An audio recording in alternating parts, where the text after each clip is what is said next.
First, can you go?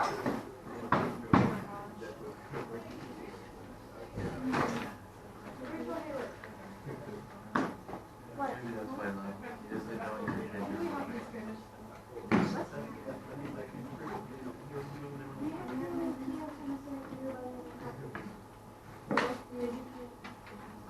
I thought you meant do like they were do here. Actually, they were today. You know what I didn't do? I like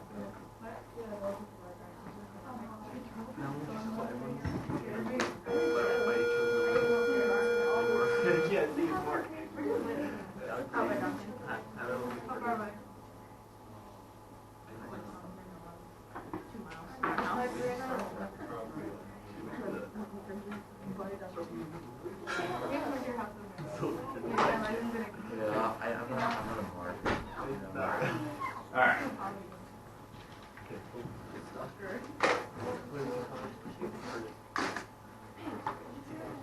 Alright, so yesterday we worked on that little challenge paper yesterday. That was this one. I'm going to hand it out for those who actually turned it in yesterday.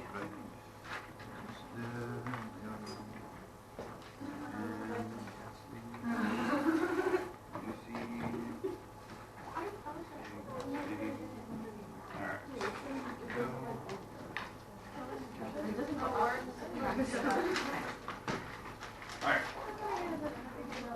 Okay. Oh, geez, not even over. I already had a copy. Okay.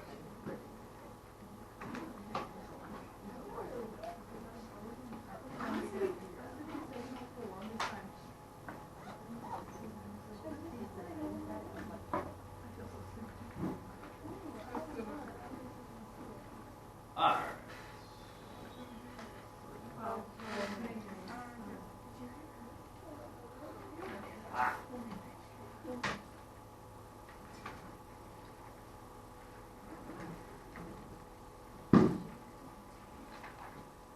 This is that worksheet, correct?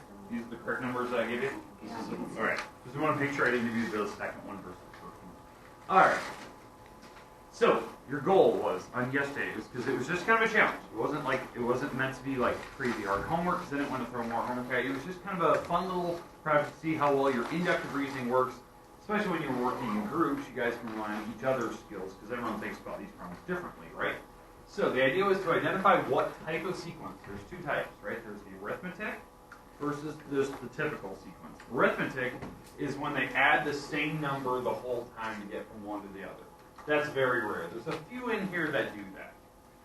In fact, I think the one's right there. They just added the same number the whole time.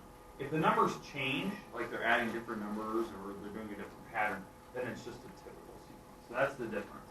Then you'd find the missing number in the blank, wherever that was, because I know in some of the later problems, the blank was the middle of the problem versus the end. And then you had to also find the next two terms. So even if the blank's here, you have to find the next two terms after. So in some of these cases, it looks like you're finding 3 in a row, but some of them it's like you have to find the middle number plus the 2 at the end. That type of thing. Okay, so does everyone understand what you were doing there? Okay, let's walk through this. Let's see if we can figure out these patterns. So somebody want to venture a guess for the first one. I want to know what type is it first and why. So what type of sequence are we looking at here? Is it typical or arithmetic? Typical. Okay, why? Because you have 1, you had 0 and 1. Good. Yeah, right there. You can already stop right there. They're different numbers, correct? They added different numbers, so it's automatically typical.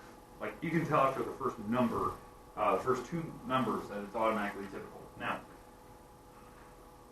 the pattern looks like it's adding 2, adding 3, adding 4. So what's the next one going to be?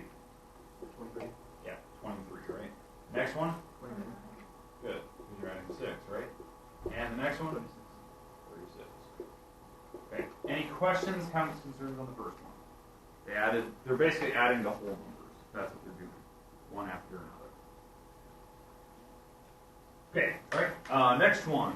I've already kind of told you what type it is. What type is this one? This is arithmetic. it looks like they're adding 4 every single time. So it is, this one is arithmetic. So in fact, I'm going to write that down below. Arithmetic. It's adding the same digit or subtracting the same digit the whole time.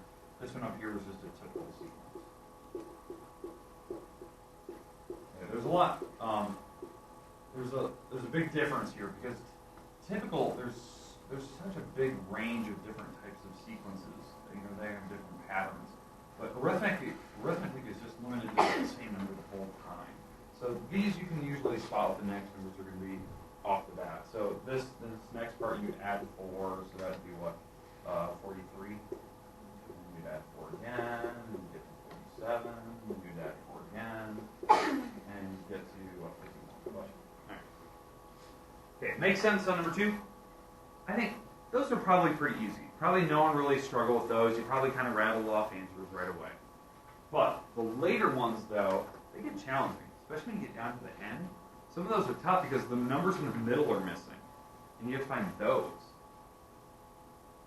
All right.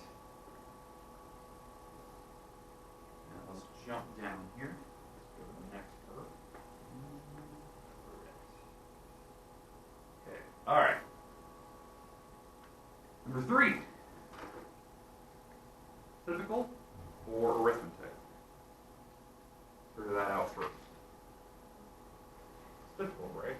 Went what? Down 7, down 6, down 5, down 4, down 3, down 2. So this would be what, 70, down 1. And then what would the next number be? 0. Right? So this would be 69 again. That'd be the idea. Okay.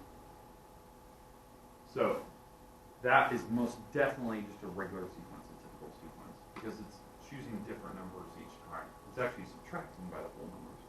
And eventually, not whole numbers, integers. It's using integers. Okay. All right. Questions, comments, concerns? Okay, fair enough. Okay, number 4. Now we get to the ones where now the pattern is going to be bouncing around and all that good stuff. Anyone figure out number 4? Okay, Trish, what do you got? Yeah. Multiply by 3 plus 1. Multiply by 3 plus 1. Multiply by 3 plus 1. So the next number? 4. Then, say it again? 282. Is that right? Okay. And then what? Plus 1?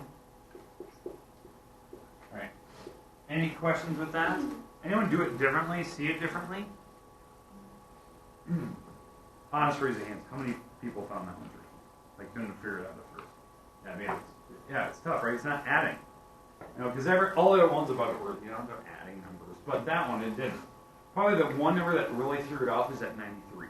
Whoa, that number's huge. I didn't see where that one came from. Okay, it's automatic. The minute you see that it goes from just normal, basic, small numbers and suddenly jumps really big, they're multiplying. So you got to figure out what the pattern is. All right. So let's move on to number 5 now. And by the way, this is a typical sequence. It's a regular sequence. The reason being is that the gaps between numbers are not the same gap every time. These were plus 1s, but these gaps were definitely different numbers. This was what, 6? That was 20. This was 62. I mean, there was just big gaps in between those. All right, let's jump to the next few here. Let's see if we can figure these out. Number 5. I think I did that one in class yesterday, correct? You did it? Okay. So what type is this? Typical, the normal sequence, right? They're adding 1 here, adding 2, adding 4, adding 8, adding 16. So this would be 64, 128, 256. Now, some people see it like that. They see the adding. Some people think it's multiplying by 2.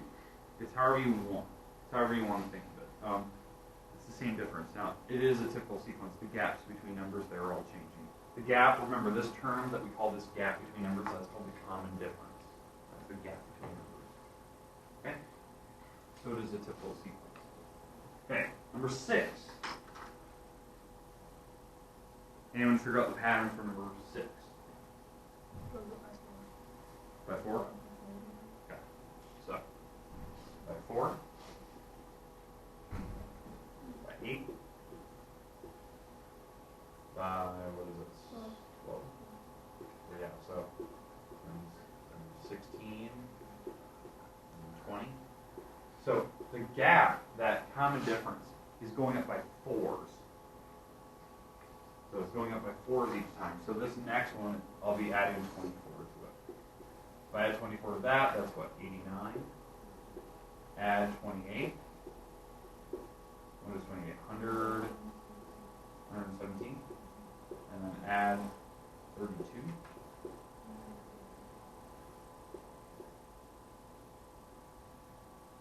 Okay, is that same for everybody? Everyone get that? Okay. That type is most definitely just a regular sequence, a typical one, because it's not arithmetic. The gap is changing.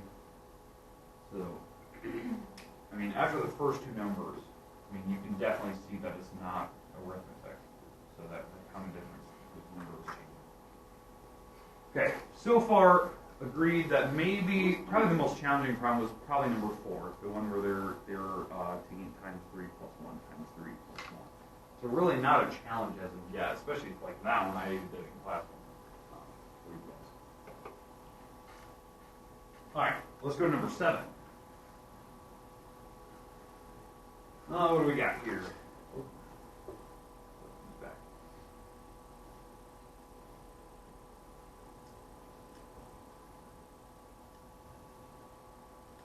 Okay. All right. So number 7 here. What is that? Plus 4, plus 4, plus 4. Okay, so we're just adding 4 each time. So what type of sequence is this? That's arithmetic. The gap was the same each time. I don't think I need to go past that. I think you guys will find you can figure out the next ones. Those, like the arithmetic ones like that, are the easiest to spot. You instantly know the next numbers are going to be. It takes no mental kind of effort for that. That's why arithmetic, I kind of scattered them in here. They're just kind of easy ones, just to kind of see how it works. Again, they can be adding or subtracting any numbers. Not multiplying or dividing. It's adding and subtracting. That's how arithmetic works. Okay, next. What's pattern number 8? This is probably the second most challenging problem on the first page. Like a number 1. Okay.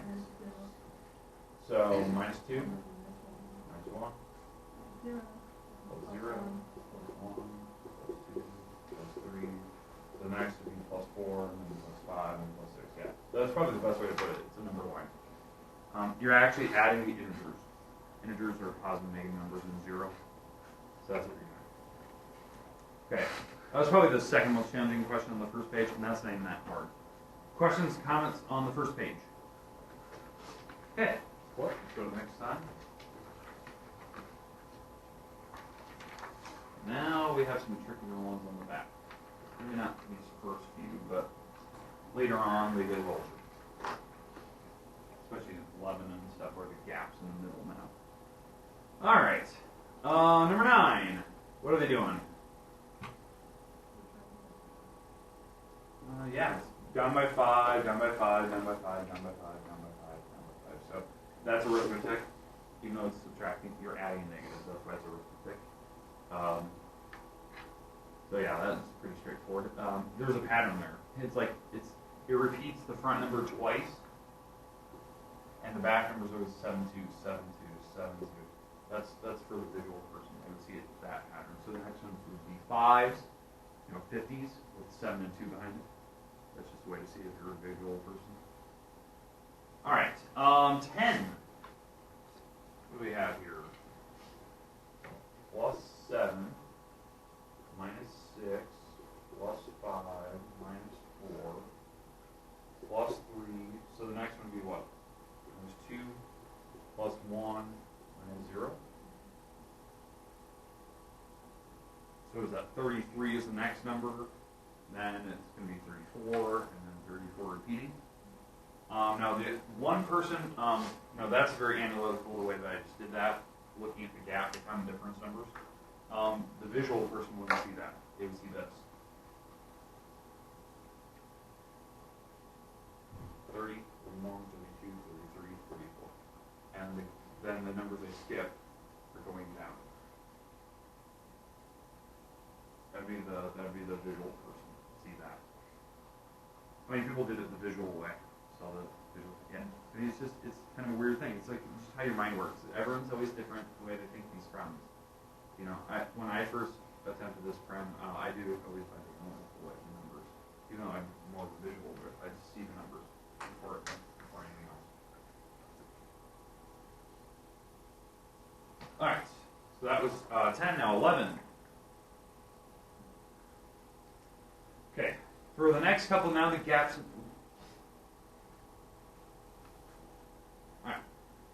Gaps in the middle now. So now we got to figure out, there's some pattern there.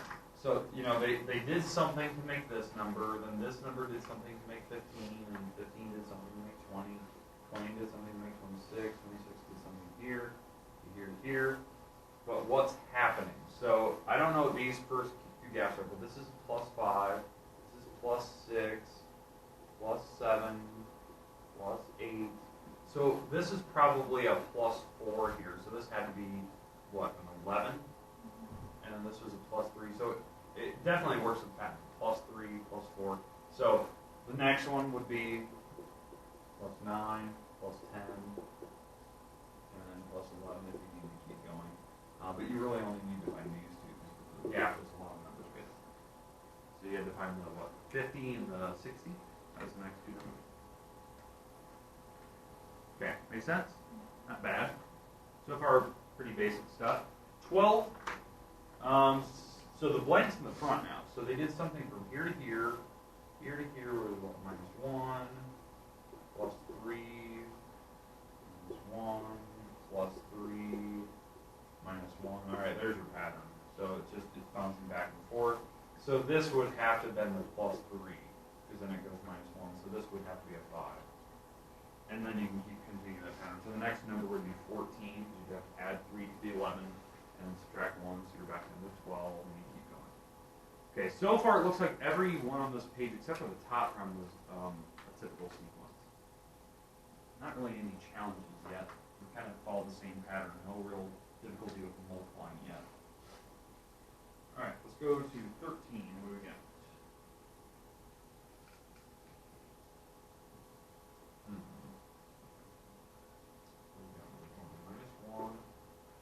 Minus 4, something. This is minus 13. Minus 60. Well, from what I can tell, it looks like these are going up by 3s. Like the gap, like it's subtracting like 3 more each time. So 13 to 16 is 3 more. This 1 to 4 is 3 more. So maybe this is minus 7, and then minus 10. So that would be going up 3, up 3, up 3, up 3. So if I go minus 7, that would be 73. Down 10 to 63, yeah. So it does follow the pattern. So the next one would be subtracting 19, subtracting 22. And the next one after that. Those are not the numbers, but that's what it would be subtracting. Okay, does that make sense how I just piece that together? The ones where the numbers in the middle are missing are typically like the more challenging ones, other than the multiplying. Because now you got to figure out like what the number is. You also have to, you know, you're skipping things. You don't know what the pattern is here, so you got to like kind of piece it together. 14. What are they doing there? Up 1, up 2, up 3, up 4, up 5. So it looks like it's 2 of them going underline again. 15. Down 8, down 8, down 8. It's down 8. So this is arithmetic. The rest of them so far have been typical, but this is definitely arithmetic. Down 8, down 8, down 8. So there you go. Hopefully these made sense. Hopefully now that you've seen me do it, you're like, oh yeah, okay, that's kind of easy. Expect on test day, when we're doing test for chapter 2, you're going to have at least 2 of these on that test, where you have to figure out this first. It's not going to be mind-bogglingly hard, but it's just something where maybe I'll pick one of these, put it on there, see if you're paying attention. Okay, questions, comments, concerns. I like these. Now, you're going to get participation grade whether you finish or not. So you get 10 points for even attempting this, because I thought it was kind of fun. It was kind of outside the box a little bit, talking about, reasoning. And it fits really well with what the topic was, or what we're doing. Make sense? Okay, I'm going to take these, put your name at the top, please.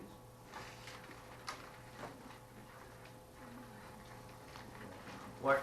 You get 10 points whether you were done or not. So.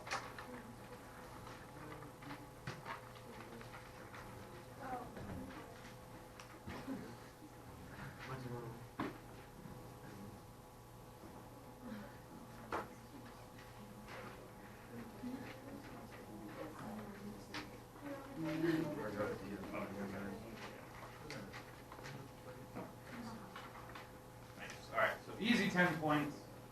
Just want to make sure that you guys got a little challenge, and I didn't want to make something too difficult for you. I didn't want to give you more homework because last time it could take a while. But this is, I thought it was fun. Alright, let's move on here.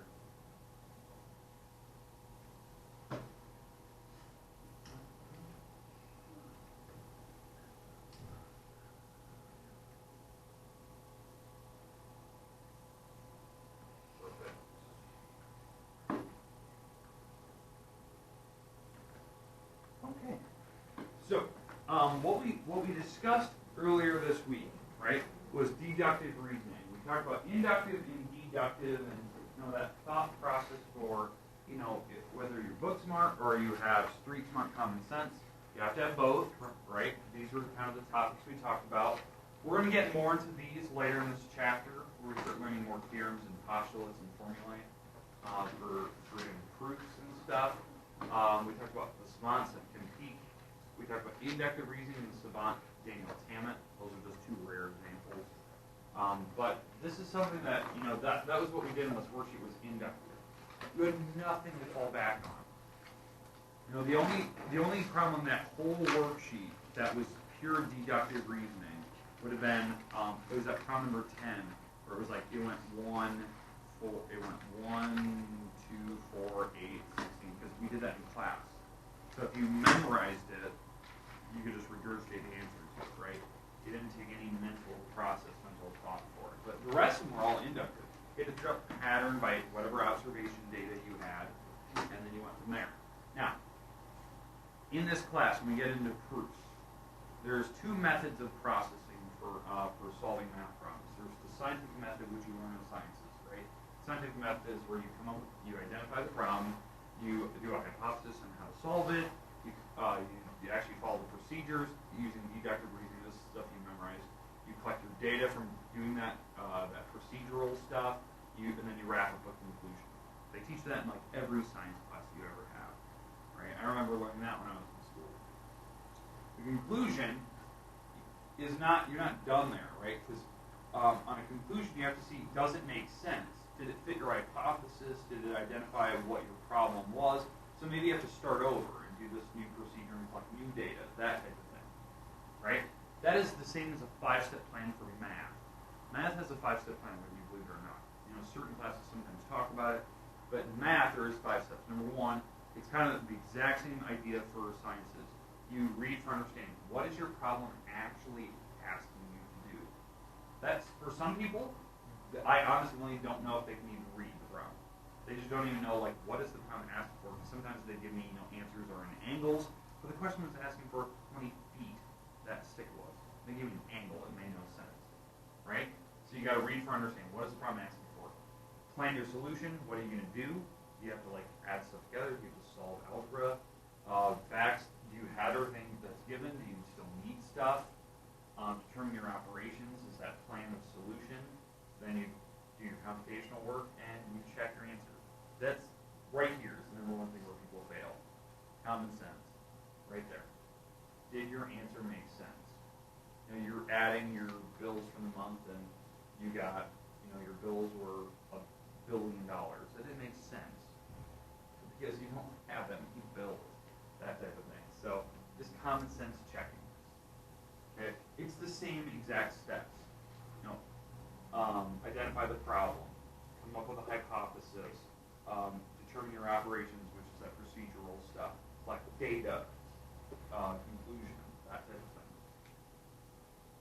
This is a big deal in here. Not like that I have you write these out every time. It's just that some people fail at just the simple stuff of like, you just need to step back and plan. How are you going to do it? What have we done before? What are problems I've given you on the board? Like, that's why I always want you to take notes. Because I want you to like look at what I've done, because your problems are exactly the same. That type of thing. Okay? Now, what we're going into here, especially for next week and stuff, we're doing conditional statements. That's like section 1 and section 2 together. They're word sentences. That's what you need to realize. Conditional statements are if-then statements. Some if-then statements look like this.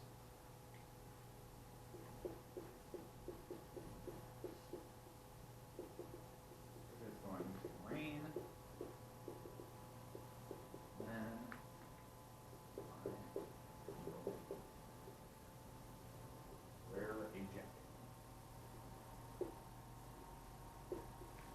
That type of thing. That's a conditional statement. It has an if, has a then part. That's an if-then statement. Now, there's two parts to an if-then statement. There's the hypothesis and a conclusion. Those are the number one things you need to realize. The hypothesis is this part. That's the hypothesis. It's the part that follows the word if in a statement. Right? It's the hypothetical if it's going to rain. It may not happen, but if it does. The conclusion is the part that follows the word then. I'm going to wear a jacket. That's a conclusion. Notice, I didn't actually underline the word if, I didn't underline the word then. Those had to be there. It's your conclusion. Now, here's the weird part for some people they can't wrap their head around. Sometimes a conditional statement is false. Sometimes it's false. And we'll talk about that here later. But this is what we're going into. We're going into sentences, you have to tell me true or false kind of thing. And that's what we're going to talk about. Now, there's two major parts for doing true and false, like truth tables. That's kind of what they call them. And the major categories are conjunctions and disjunctions. You may see these words later in like an Algebra 2 class, and they'll name them differently. However, remember conjunctions. Conjunctions use the word and. They're linking two sentences together, and they're putting the word and in the middle of them. Okay? So it's something like this. January has gloomy days and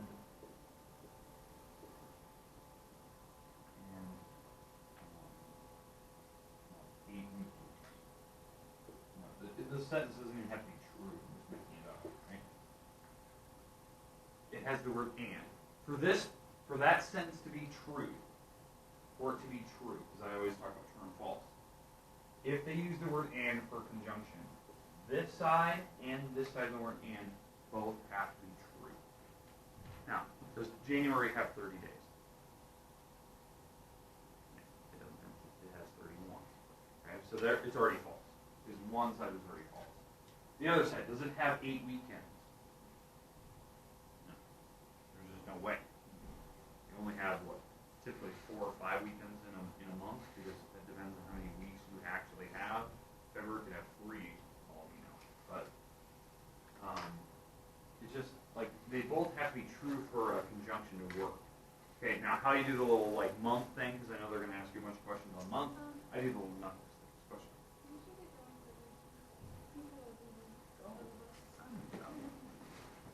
That's all I can go. Okay, for the month idea, I know this is going to seem completely silly. Hold out your knuckles in the front of you. So knuckles, right? And the reason I'm having you do this is because the book asks you a ton of questions on months of the year, and I want to make sure that you have this common sense idea of how to do months. If they ask for how many days are in a month, the knuckles actually tell you that. Okay, so I'm going to draw this very terrible drawing of your knuckles.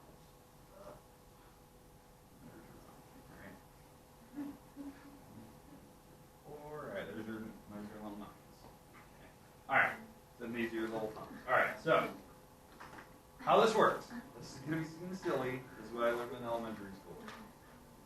This is January. Okay? February is in the little valley of the knuckle. Okay? Then you have March, April, May, June, July. Okay? Then you're going to continue, ignore your thumbs. August, September, October, November, December. Okay? So you go in the peaks and valleys, and I don't think I have that even. November would be here, December is there. So a little bit. Yeah, I don't have it pointing the right thing. There we go, yeah. Alright. So now, how this works. If your month lands on a knuckle, it has 31. If it doesn't, it has 30 or less. Yeah, it works every single time. January has 31. February doesn't, has 28 or 29, depending on leap year. March does, April doesn't, May does, June doesn't, July does, August does, September doesn't, October does, November doesn't, December does. If it hits a knuckle, it has 31. Then, I know that's stupid, but trust me, when they start asking you questions about how many days are in a month, love of God, look at your knuckles, figure it out. Alright. Okay, now, for a disjunction, they use the word or. So if they have a sentence, like some kind of conditional statement, they use the word or. One or the other has to be true. So like I can tell you for like lunch, they can serve you pizza or spaghetti. If one of them is on your tray, it's a true statement. That's how it works. It doesn't. That's why they say the word or when they do lunch, because they don't have to serve you one thing; they can serve you the other, and it's still a true statement. That type of thing, right? If they said the word and, pizza and spaghetti, both better be on that plate. Yeah, there you go. So that's the idea. That's the difference between conjunctions and disjunctions. That's what we're going into. Those are all logic statements. So to know if they're true or false, you have to know the difference between and or. And both have to be true, or one has to be true. Just one. And it comes down to this conditional statement idea. All right, now I've talked about things going to be false, right? Because all right, ignore that word. But the idea is that we have counterexamples. When things are false, we can come up with a counterexample. Right, so let me give you a conditional statement. If I am listening to music,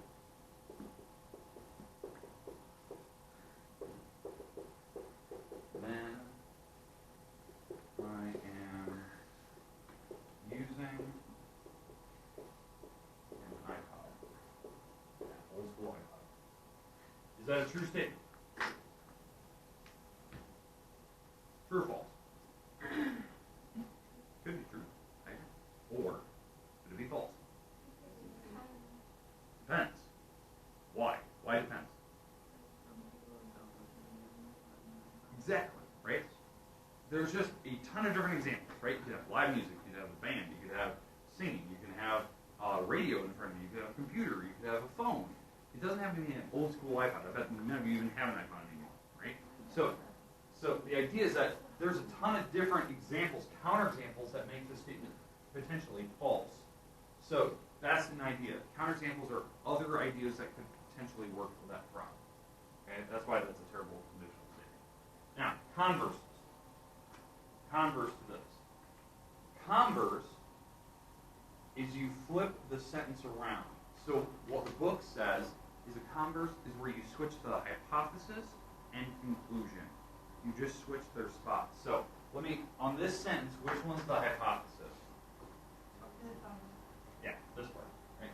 This is the hypothesis, right?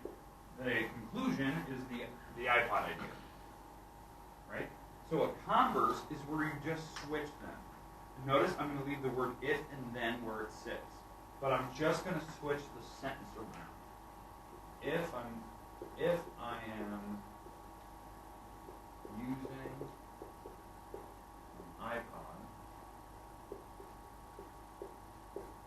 then I am listening to music. saying whether that the new sentence, the new converse, is true. I'm not saying that. Because that still may be false. Can you think of a reason why that sentence could be false?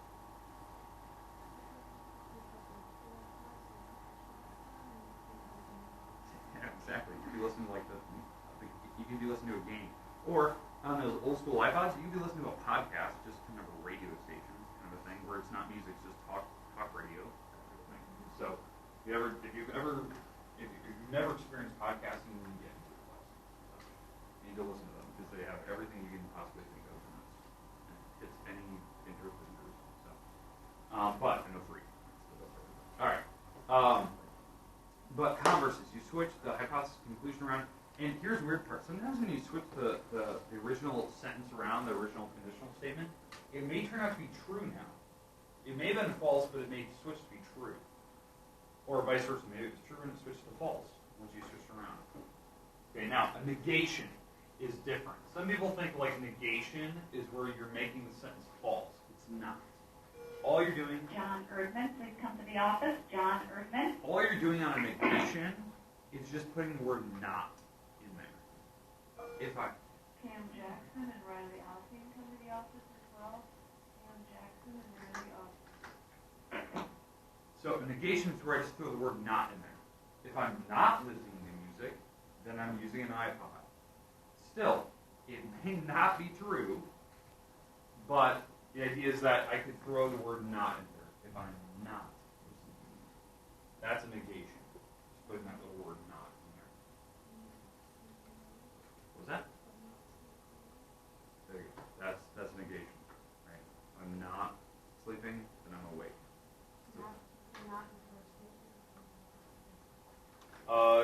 Typically they put in first. They just put it right in the beginning. If you switch around, you can do converse and put it in the beginning. Alright. So that's a negation. Now, the idea here is that negations, converse, counterexamples still work for that. They still work for the previous two words I said. They still work for conjunctions and disjunctions. Okay, so here's the idea. I'm going to go back a slide or two.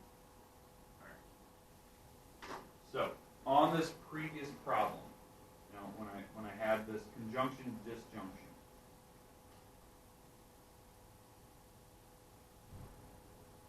they can use the word and, right? So instead of using like an if and then statement, I can have this. I'm gonna make this a conjunction. So I'm listening to music and using an iPod, right? So if you're doing both, that could be a true statement. Now, how they mark conjunction. Instead of using the word and, they could put a little like up arrow. That means and for mathematics. So here's the best way I can put it. So let's say it's X and Y. Does that make sense? Like if it's a mathematical statement instead of doing these weird English statements. X and Y. So both statements, X, whatever that formula is, and Y, whatever that formula is, they both have to work. So it's an and. Disjunctions, they put the down arrow. They put a down arrow for disjunctions. So I want you to know the differences there. Now for negations, if I'm going to say like I'm not listening to music, and let's say that's the first part here, they'll put a little like tilde in front of it, a little squiggle. That means I'm not listening to music. Putting that little tilde means this. If I put the tilde in the back, I'm not listening to music and I'm not using an iPod. So they'll put the little tilde in the back. They can put them on both. Maybe like, because I know like Sokol, you just said like, what if you just put the not in the back? It could. You rarely see this, but they just do this. Put the little tilde in the back of that. So the reason I'm giving you this, I want you to get familiar with the symbols, the notation that they're using for conditional statements, for these conjunctions, disjunction statements. Because obviously we're in math, right? We're going to be doing formulas. So the idea is that we're not going to be seeing all this English stuff. We'll be seeing stuff more like this. So I want you getting used to that. Does that make sense? Okay, we're done for the day. We'll come back to this slide probably next week when we actually start working on stuff. We'll get back to more math-focused stuff, like shapes and all that good stuff. but you are done for the day. Remember, Monday, math testing. In your Chromebook here Monday. Make sure it's charged, ready to go.